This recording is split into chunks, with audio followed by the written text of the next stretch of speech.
The Elves and the Shoemaker. Good day everyone, it's Grizzly time. Today's story is an unusual story. It's a fantastic, magical story. And it's got a great lesson for us. And it's called The Elves and the Shoemaker.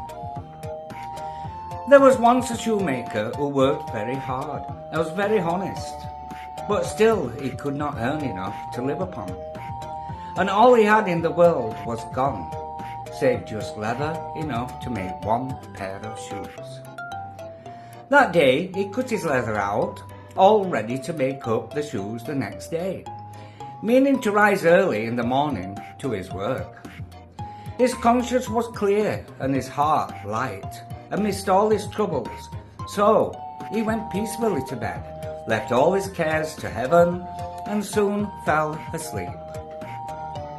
In the morning, after he had said his prayers, he sat himself down to his work, when, to his great wonder, there stood the shoes already made, upon the table.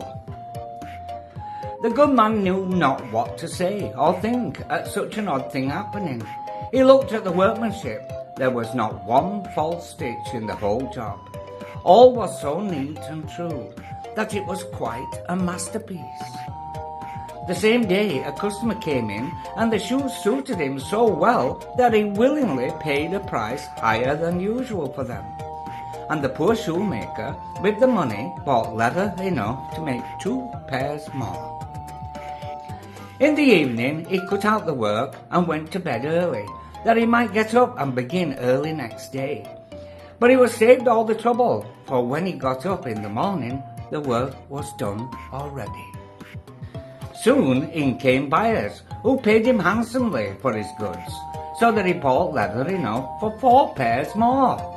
He cut out the work again overnight and found it done in the morning as before. And so it went on for some time. Whatever he got ready in the evening was always done by daybreak, and the good man soon became thriving and well off again. One evening, about Christmas time, as he and his wife were sitting over the fire chatting together, he said to her, "I should like to sit up and watch tonight, that we may see who it is that comes and does my work for me." The wife liked the thought, so they left a light burning and hid themselves in a corner of the room behind a curtain that was hung up there, and watched what would happen. As soon as it was midnight, there came in 2 little naked dwarfs, and they sat themselves upon the shoemaker's bench, took up all the work that was cut out, and began to ply with their little fingers, stitching and wrapping and tapping away at such a rate that the shoemaker was all wonder, and could not take his eyes off them. And on they went till the job was done, and the shoes stood ready for use upon the table. This was long before daybreak, and then they bustled away as quickly as lightning. The next day the wife said to the shoemaker, "These little elves have made us rich, and we ought to be thankful to them, and do them a good turn if we can. I am quite sorry to see them run about as they do, and indeed it's not very decent, for they have nothing upon their backs to keep off the cold. I'll tell you what, I will make each of them a shirt and a coat and a waistcoat and a pair of pantaloons into the bargain, and you make each of them a little pair of shoes." The thought pleased the good cobbler very much, and one evening, when all the things were ready, they laid them out on the table instead of the work that they used to cut out, and then went and hid themselves to watch what the little elves would do.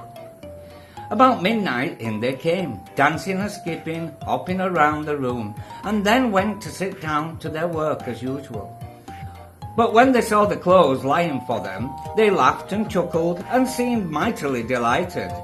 Then they dressed themselves in the twinkle of an eye, and danced and capered and sprang about as merry as could be, till at last they danced out of the door, and away over the green.